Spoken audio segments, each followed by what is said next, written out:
Shalom, selamat pagi Bapak Ibu Saudara sekalian. Puji Tuhan kalau kita semua dalam kondisi yang sehat walafiat. Puji Tuhan, mari kita berdoa bersama-sama.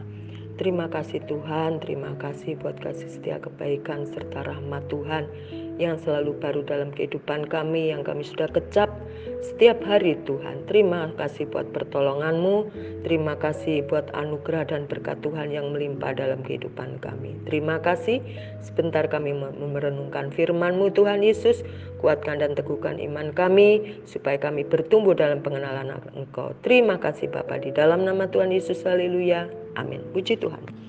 Bapak Ibu Saudara yang dikasihi oleh Tuhan, pada pagi hari ini bacaan kita masih terambil di dalam Kitab Hakim-Hakim. Kitab Hakim-Hakim 11 ayat 29 sampai ke 40. Saya akan membaca dari ayat ke 31. Demikian firman Tuhan.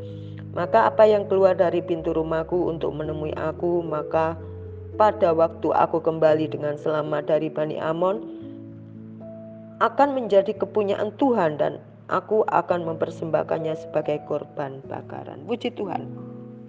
Bapak Ibu Saudara yang dikasihi oleh Tuhan, Yeftah melawan Bani Amon di dalam peperangan di mana dia membawa seluruh perkara ini kepada Tuhan, dan di bacaan di dalam 29 sampai ke 40 ternyata Yeftah mengalami kemenangan melawan Bani Amon. Sehingga sebelum berperang Yeftah ini bernasar kepada Tuhan, jika engkau sungguh-sungguh menyerahkan Bani Amon itu ke dalam tanganku, maka apa yang keluar dari pintu rumahku untuk menemui aku pada waktu aku kembali dengan selamat dari Bani Amon, itu akan menjadi kepunyaan Tuhan dan aku akan mempersembahkannya sebagai korban bakaran. Puji Tuhan. Pada pagi hari ini saya akan memberikan tema yaitu janji atau nasar. Puji Tuhan. Dalam bahasa Indonesia nasar adalah janji, ya. Bapak Ibu Saudara sekalian, waktu Yeftah berkata atau Yeftah bernasar kepada Tuhan, jika engkau sungguh-sungguh menyerahkan Bani Amon itu ke dalam tanganku, maka apa yang keluar dari pintu rumahku untuk menemui aku pada waktu aku kembali dengan selamat dari Bani Amon, itu akan menjadi kepunyaan Tuhan dan aku akan mempersembahkannya sebagai korban bakaran.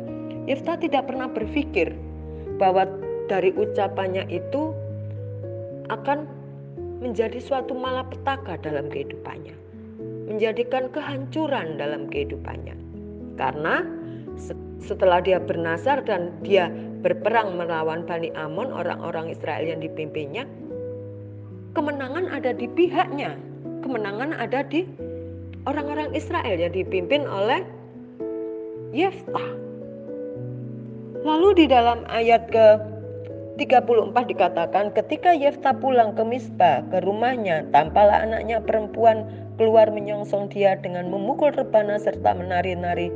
Dialah anaknya yang tunggal, selain dari dia tidak ada anaknya laki-laki atau perempuan. Bapak Ibu Saudara sekalian, ternyata apa yang diucapkan oleh Yeftah terjadi. Demi dilihatnya, dia dikoyakkanlah bajunya sambil berkata, "Ah anakku, engkau membuat hatiku hancur luluh, dan engkaulah yang mencelakakan aku.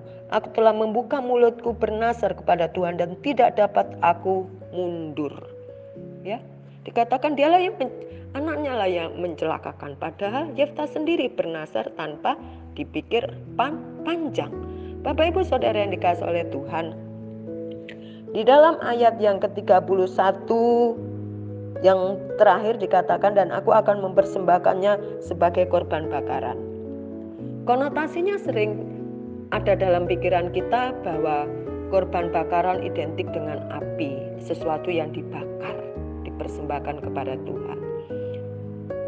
Tetapi di dalam perjanjian lama kita diingatkan kembali bahwa janganlah engkau membunuh. Ya. Ada pendapat bahwa putri Yeftah ini tidak dibakar hidup-hidup, sehingga menjadi korban bakaran, dipersembahkan kepada Tuhan. Tetapi putri dari Yeftah ini adalah dia memberikan diri menjadi nasir Allah, abdi Allah, sampai selama-lamanya. Bapak Ibu Saudara yang dikasihi oleh Tuhan, di dalam ayat ke-37 dikatakan, putrinya mengatakan begini kepada Yefta, hanya izinkanlah aku melakukan hal ini, berilah keluasan kepadaku 2 bulan lamanya supaya aku pergi mengembara ke pegunungan dan menangisi kegadisanku bersama-sama dengan teman-temanku. Ya, mempergunakan waktu selama 2 bulan itu untuk merenungkan bahwa sebentar lagi dia akan menjadi nasir Allah, seperti Simpson itu, orang yang dipakai Allah. Nah, di sini kita melihat kadang-kadang Yefta juga, apa yang dialami Yefta kita juga pernah alami. Amin Bapak Ibu, kita pernah alami dan mungkin kita juga pernah melakukannya. Ya, doakan ya nanti kalau aku sudah sembuh, aku nanti rajin ke gereja. Doakan ya kalau nanti usahaku lancar, nanti aku ada pegawai, aku gak terlalu sibuk, aku akan ambil bagian melayani Tuhan. Kita sering mendengarkan itu. Ya besok aku mau ikut dalam kunjungan. Ya, atau kita pernah bernasar di hal-hal yang lain kepada keluarga kita, kepada anak kita, kepada orang tua kita. Berjanji. Janji itu harus ditepati. Seperti Yefta, karena dia sudah bernasar, apa yang keluar dari mulutnya dia harus lakukan itu. Dan anaknya bukan memberontak. Anaknya juga mengatakan, Bapak, jika engkau telah membuka mulutmu bernasar kepada Tuhan, maka berbuatlah kepadaku sesuai dengan nasar yang kau ucapkan itu. Karena Tuhan telah mengadakan bagimu pembalasan terhadap musuhmu, yakni Bani Amon itu. Pada pagi hari ini kita belajar dari Yefta agar kita tidak mudah berjanji, agar kita tidak mudah bernasar, tapi kita tidak pernah tepati. Pengkhotbah 5 ayat yang keempat mengatakan begini Bapak Ibu, lebih baik engkau tidak bernasar daripada bernasar tetapi tidak menepatinya. Ya, kamu gak usah deh janji-janji, tapi kamu gak tepati, omong kosong. Nah gitu bahasa kasarnya ya. Tetapi kalau kita bernasar, kita berjanji kepada siapapun, terlebih lagi kepada Tuhan, ya kita harus tepati.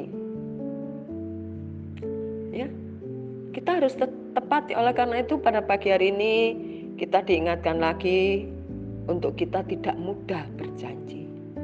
Sebelum kita berpikir dengan baik, berpikir matang-matang apa yang akan kita nasarkan kepada Tuhan, apa yang akan kita janjikan kepada orang lain. Kita harus pikir matang-matang supaya kita bisa melakukannya.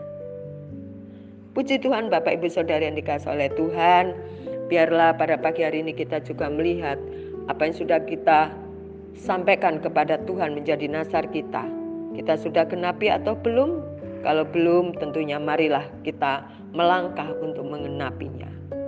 Kalau sudah, puji Tuhan. Kalau belum juga puji Tuhan, karena yang belum juga akan melangkah melakukannya. Puji Tuhan Bapak Ibu Saudara yang dikasihi oleh Tuhan, pada pagi hari ini kita diingatkan untuk kita tidak mudah berjanji, untuk kita tidak mudah bernasar. Puji Tuhan.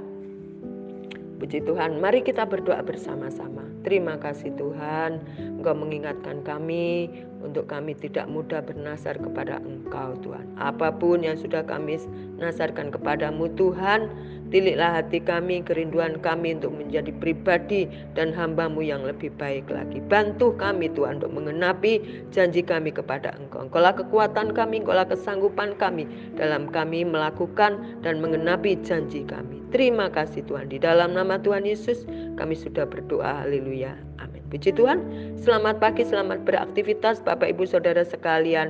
Tetap kuat, tetap bertahan dalam masa-masa apapun yang kita hadapi, karena Tuhan beserta dengan saya dan Bapak Ibu Saudara sekalian. Selamat pagi, selamat beraktivitas, Tuhan Yesus memberkati, amin.